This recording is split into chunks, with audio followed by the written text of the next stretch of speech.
to the third episode of Keeping It Real. I am Sherry Canino, also known as SoulfullyWildHealing on all social media platforms. And today we are going to be keeping it real and talking about narcissistic rage. So I imagine that if you have been with a narcissist, you have experienced narcissistic rage on one or probably multiple occasions. This can actually be extremely scary when they start to rage, and usually happens when you have given them multiple or maybe just one narcissistic injury. When a narcissistic injury occurs, for those who might not know what that is, it's when we challenge their false self. If we say something that makes them start to doubt the fake reality that they've created in their head. So they live in a fantasy in their head. We know this. It's very confusing on how it actually occurs and what's happening and what's going on in their mentally disordered brain. But I also will refer you to Sam Vaknin's videos. He explains narcissists and narcissistic injuries and basically everything narcissists way, way better than I think anybody. So getting back to, the rage and the injuries, it could be from anything and nothing, right? So we don't know. we as people who navigate life completely different than what a narcissist was, we don't know what's going to trigger them. We do not know what's going to cause them an injury. It could be something as simple as telling them that their outfit doesn't match, or that you're going to be home late one day from work. We just don't know, because they have created a snapshot of us in their heads. And so when we don't act accordingly to that snapshot, that fake reality that they have created in their heads, it causes an injury. That's the way that's the terminology that's put. But basically, it challenges what they have created in their head that they believe to be true. And when they go into these rage episodes, we don't really even know what's happening. It's the way Sam Vaknin, and I do refer back to him because he really is, he's the one who coined the phrase narcissistic abuse and explained it as a different type of abuse, psychological, that is much different than other forms of abuse. So I do refer back to him. He's on YouTube. He's got a ton of videos. So you can always watch any of those. And he really explains a rage episode as being a toddler, right? Because they do not grow up mentally and emotionally. So they are stuck in a time frame of usually between 2 and 6 years old, mentally and emotionally. So cognitively, they can learn how to do things, but they have not grown up emotionally. When you don't individuate from your mother, not the father, the mother, you are not allowed to grow up emotionally. So when they get frustrated, which is like a 2-year-old having a temper tantrum, they go into narcissistic rage. The problem is that they're not a 2-year-old. They're a grown man or woman in a grown person's body with the ability to actually harm you. This is not a toddler throwing a fit. Mentally and emotionally, yes, but they're a grown person. And so narcissistic rage really is extremely scary, and I would highly advise to not engage. I know a lot of people want to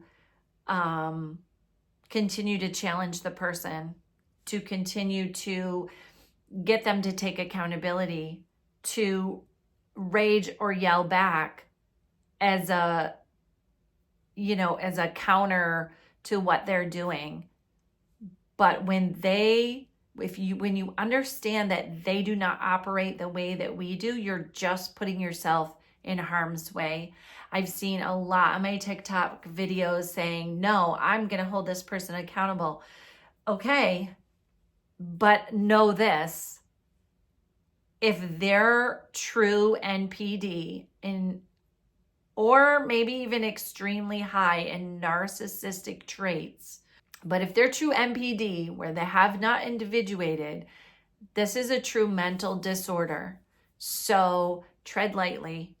And I also say this, if you're with a person who can't take accountability, who you're unhappy with, who is not meeting your needs emotionally, mentally, financially, whatever, if they're not meeting your needs in the relationship, you don't need to know that they're a narcissist or prove that they're a narcissist to leave. Like if you're unhappy in the relationship, that's enough to leave. That's it.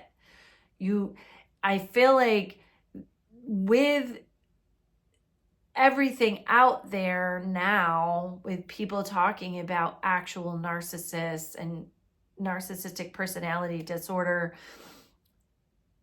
everybody thinks that their significant other is one.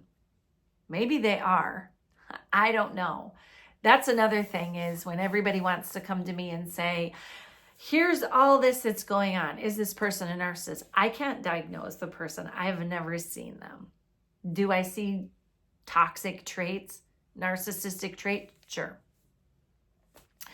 But you have to ask yourself, why are you staying? Like, is there a reason?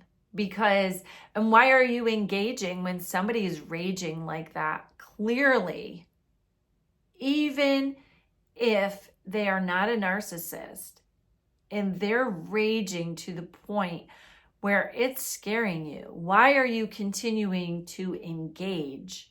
Because you're putting yourself in harm's way. You don't know what this person is capable of. You don't know if they are a true NPD. You don't know this. So think about yourself. Think about, what is it worth to you to continue to engage when the person is clearly not handling the situation in a healthy manner? And that's where I have to say is, yes, we do have to be the bigger person. We do have to be that person that looks at the situation and says, this is super toxic. Like, I don't want to stay. I don't want to try to work it out because they're not working it out. If you try to have a conversation with somebody and they either rage, walk away, give you the silent treatment, use some form of abuse to not talk about the situation that's upsetting you, that's toxic enough to walk away. If they're literally not willing to sit down and work on the problems, there's no reason to stay. And I know a lot of you don't want to hear that. This is an unpopular opinion. I stayed in my marriage until my husband passed away. He was clearly psychopathic. He had zero feeling. Like, he, without a doubt, I believe, would have been clinically diagnosed as a psychopath with narcissistic tendencies. Absolutely. My son's biological father was a diagnosed narcissist. And the last guy that I was with, I do believe, would be diagnosed as a narcissist as well. They normally don't diagnose because they don't believe it and they don't go to get therapy. Whether or not they have a diagnosis actually doesn't matter. If you're unhappy in the relationship, that's enough to leave. And it is hard to leave because you're getting something out of the relationship, even though we like to say we're not. There's a need that they're fulfilling. There's something in us that we need to do work on to walk away, because they're not picking us for us. They're picking us because we allowed ourselves to say, yes, I want to be in this fantasy. And we're agreeing. Now, covertly, I understand they do abuse us, but we do have a part in it. And part of understanding that is how we heal. Learning how to take accountability for our part in the whole situation is what allows us to move beyond that relationship, heal, and then not get into toxic relationships again. So it isn't giving them a pass for the things that they did, things that they said, the abuse that we've had to endure. It is not. It's taking accountability for ourselves. Like, where am I going from here? I see all of these things. Why am I staying? Do I want to keep staying? Because if they're truly in this cycle, it's not going to change. And you've probably been in it long enough to know the cycle's not going to change. Tread lightly is what I share with you about the rage episodes. I believe I've seen the devil himself in the last guy that I was with the rage episodes. I know I saw someone I did not know, and it was extremely scary, screaming inches from my face, throwing things. They're just not in their right minds when they rage like that, and they are capable of anything. Sam Vaknin will tell you that himself, and he is a narcissist. So just tread lightly. What's it worth it to you to have yourself, to try to force getting validation with somebody who's not going to validate you? Yes, it's hurtful. Yes, it's crap. Yes, you should be validated. But we're just not going to get it from somebody like that. So don't waste years of your life that you're not going to be able to get back. And, these are the situations that you see in the news when somebody's, unalived somebody. I mean, they're capable of that. They're adults with the mindset of a 2-year-old. When a 2-year-old gets frustrated and upset, they throw a tantrum. They throw things. They throw themselves on the floor. They kick and they scream. They try to hit. You can't take a grown person, put that person in front of you doing this.